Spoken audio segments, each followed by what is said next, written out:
Great start by Ethan. I just think in that atmosphere, that environment, really good team in the other dugout, to get a quality start from your starting pitcher is huge, especially managing the first inning. First inning got a little crazy, and Jake Mangum makes a great catch, but Ethan just keeps pounding the zone, and then he settled in. And really good day. Thought we had some great at-bats in those couple innings where we scored, and being able to string some hits together and just good ABs together, which has been what we've done all year long. That's been one of the strengths of our team, and I thought we played well defensively. I know Marshall Gilbert missed the ball in the first, but I thought he made some phenomenal plays later in the game, so fun to see. We'll start with Brett here to the player's right. Ethan, just how good of a view did you get on that home run that Mangum saved at the ball, and what did you think when you saw it? Well, my neck almost snapped trying to turn around and watch it, so no, it was a great catch though. I wasn't sure how far it was going to go, and then when he made it, I was pretty fired up. Go ahead and give it here to Steve in the middle.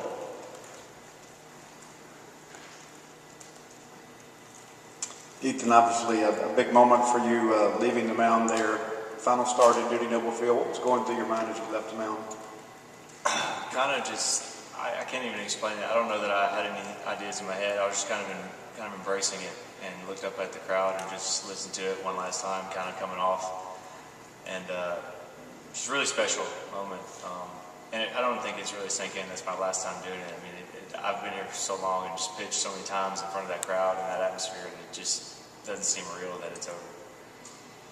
Go to Brian here, middle, second row. Ethan, just for me, watching you, it felt like this start you had to grind more than maybe any other start you've had this season. Just from a mental standpoint, how tough was tonight? Pretty tough.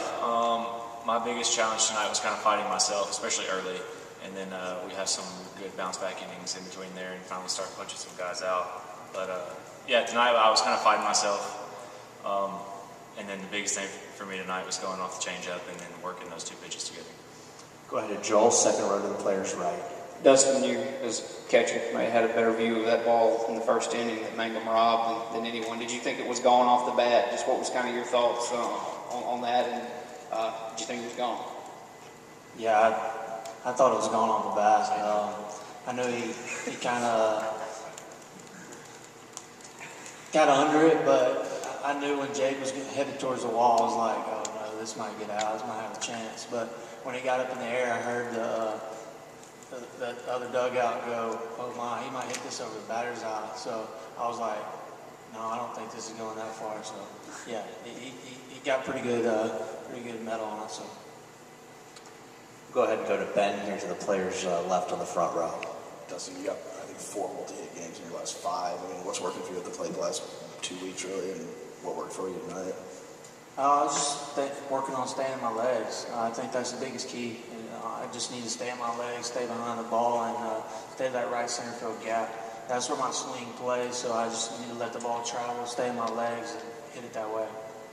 Go to Steve here in the middle, second row. Josh, a couple big hits for you tonight. You and Marshall both kind of sparked some rallies. What is it about the bottom third of the order that lately had some good quality at bats? We have a complete lineup, and hitting down there, you just got to try to get on base. String good at bats together for a Jake in the top of the lineup, and then just do what they've done all year. So hitting down there, it's just trying to have great at bats each and every at bat, win pitches, and try to get on base. Go to Tyler here on the left side, front row. Ethan, I think you were up around 100 pitches after the 5th inning. How much lobbying did you have to do to go back out there for the 6th? And how comfortable were you that you could get the job done like you did in the 6th? Yeah, at that point I felt like I was kind of on cruise control. So I wanted it. I don't know that I had to fight for it too much for it. And that was kind of the realization, like, this is my last inning. Like, I know it's going to be my last time. So really had to buckle down and kind of close it out from there. We'll stay left front row with Ben. Josh, you've been a staple in the lineup really the last kind of 3 weeks in South Carolina, and obviously the middle portion of the season was kind of in and out. How different is it for you now, knowing kind of day to day you're going into it starting, and how much does that maybe help keep consistent?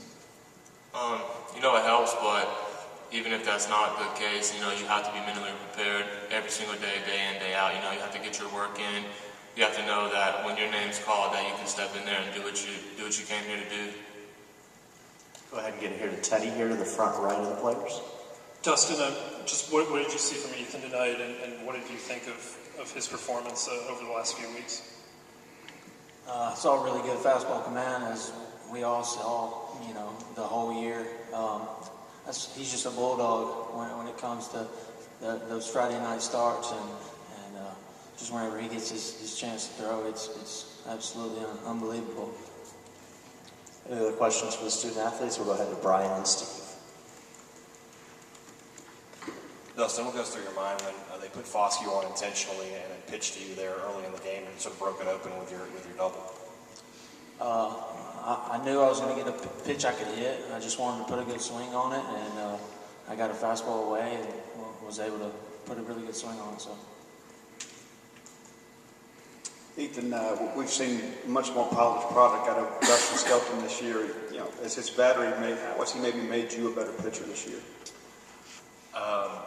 As far as like all the catchers I've ever pitched to, I think he's got to be the best receiver I've ever pitched to, and I'd say that not as because he's my teammate, because it's true. And like the dude steals more strikes than anybody I've ever seen, and he's knocking the heck out of the ball, and you're seeing that on the field, and he's just probably the most improved guy on our team. He's just really rounded out and a complete player now.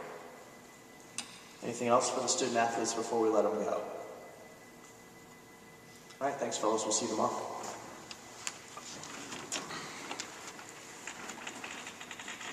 Go ahead and start with questions for Coach. We'll go to Brett. Scary moment there in the seventh with Jag. What can you tell us about his status? What do you know? I'm still finding out myself. He had a medical issue. They say he's stable, and as soon as I leave here, I'll try to find him, touch base with him, and see how him and his family are doing. Go ahead and get it here to Steve in the middle. When he departs, you still got a ball game to play. How difficult is it to kind of get control of the dugout again to get those guys focused on the ball game? It was tough. It was tough. It was a tough, probably 5-10 minutes for our team, and just a group of guys that care a lot about each other. So when you see one go down like that, it was tough on everybody.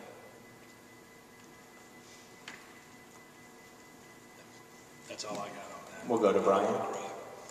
So I'm going to ask you the same question I asked Ethan. Did you feel like he was having to grind a little bit more tonight than you normally would see from him? I did. Outside, I said, well, you didn't look as comfortable. And he said, Coach, I'm always comfortable.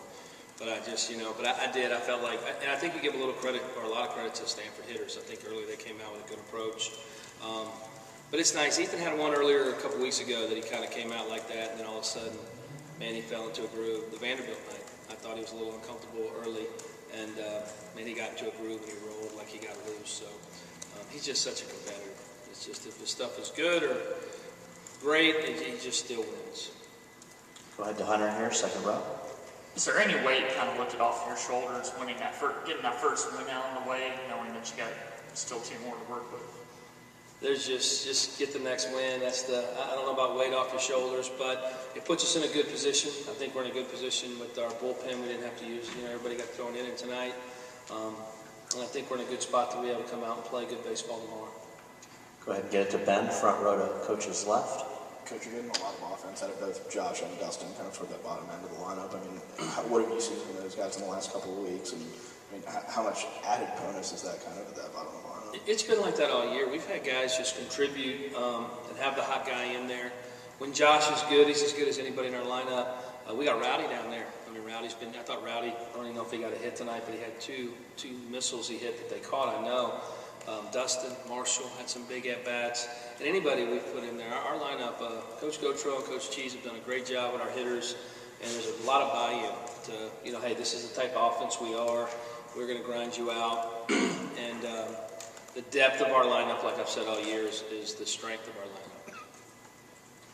Any questions for Coach? We have time for a couple more. We'll go back to Steve here in the middle, and then we'll get it to Rick here in the front. A lot of coaching hires in the offseason, but you stepped into a team that went to Omaha. A lot of fans were like, Omaha or bust this year. Now you're a win away. So what's your mindset as far as your expectations right now? We spoke after the game. It's about staying in the moment. I know it's easy to talk about Omaha and everything else, and that's obviously the goals of this program, but we got a good team in the other dugout. We have to get a good night's sleep, get a good meal, hydrate, and we got to come out and play good tomorrow. We can't look ahead. It's taking care of business tomorrow is huge. Coach, do you ever start taking for granted the kind of plays that Mangum makes? I mean, that was huge. That was a huge play. He told me after the game it was the first one he'd ever robbed. So I said, that's pretty amazing because I've seen you make a lot of great catches, but he just helps you win games in so many ways. It's just it's just day in and day out the way he shows up and plays. But it was a huge play. I mean, that was a huge play in this ball game. Anything else for Coach before we let him go?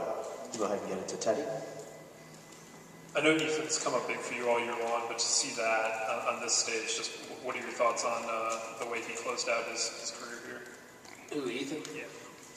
Yeah, just, you know, it was awesome. I mean, I wish I could have taken him out and let him walk off the field, but I just too tight of a game. But he is just such a competitor. I mean, it is so fun to coach him on and off the field. And what he's done for this ball club and this program is huge. And you know, we're ecstatic for him. I know with the draft over and having a chance to continue his career, just a special player here. And it's been, I've said it about Jake, but it's true about Ethan and a lot of the guys. You know, it's a shame, you know, I wish I could coach him a lot longer, but I'll take 1 year with those guys. They're very special players. All right, thank you, Coach. We'll see you tomorrow. Have a good night.